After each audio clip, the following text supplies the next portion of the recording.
Mimi nani? Unaona ifasimama? Yes. Nimesimama kama yeye.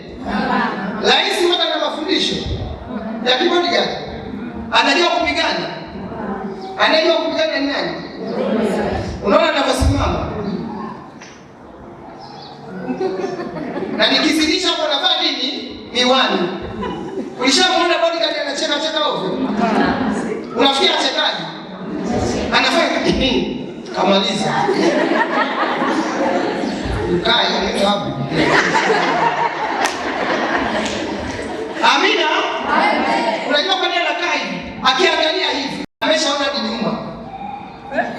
Wanaona ni nyuma kwa bodyguard. Yaani wanaona umefundisha jinsi ya yaani ana sense anaisia siku za aje.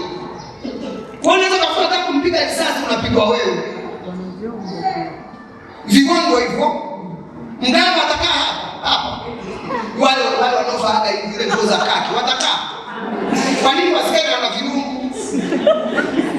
Kwa sababu watu matatizo wanalia kwanza wao. Kwanza rais akija kuangalia nyuma atakuta mtu hayupo.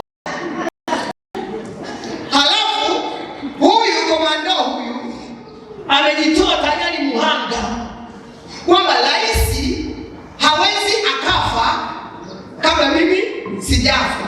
Na huyu anafundishwa kwamba hatari yoyote ikitokea na mpiga wiki kumjani anapigwa kweli kweli, anaanguka. Akianguka mimi ndio nasimama hapa. Umenielewa? Yaani komando yuko tayari afe, lakini rais asifanye nini?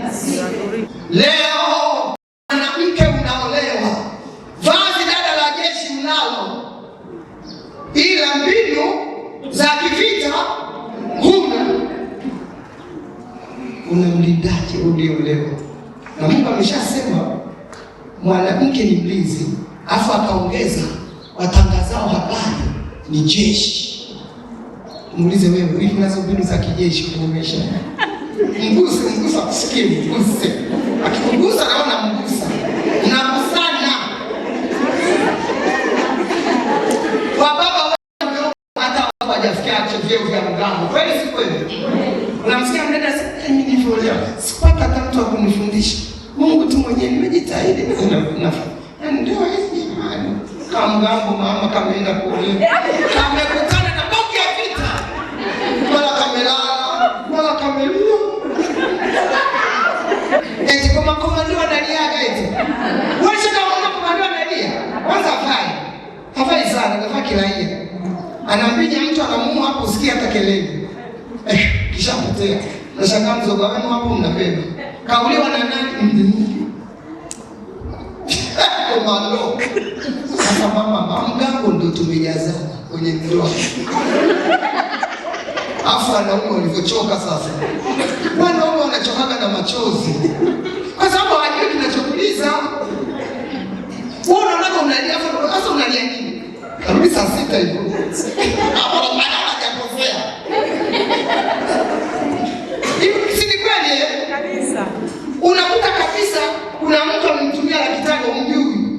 Mume wangu nilikuwa jana 20 tu. Ukaninyima. Lakini kweli umetuma 500 kwa mtu msijui nani? Sijui Adija, sijui Joyce, sijui nani?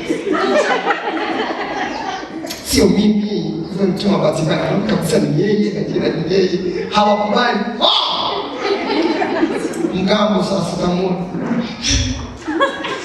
Ila ndoa hizi kwa kweli. Iko sababu kwa tafanyaje? Iko sababu Mungu atanilipia. Mungu ananipanga madeni ya hizo. Mgambo, mwanangu si mgambo. Kama utajiona kwenye mgambo unalia. Kama utajiona kwenye ndoa yako unalia, wala usimlaumu mtu. Jisemee moyoni, mgambo unalia.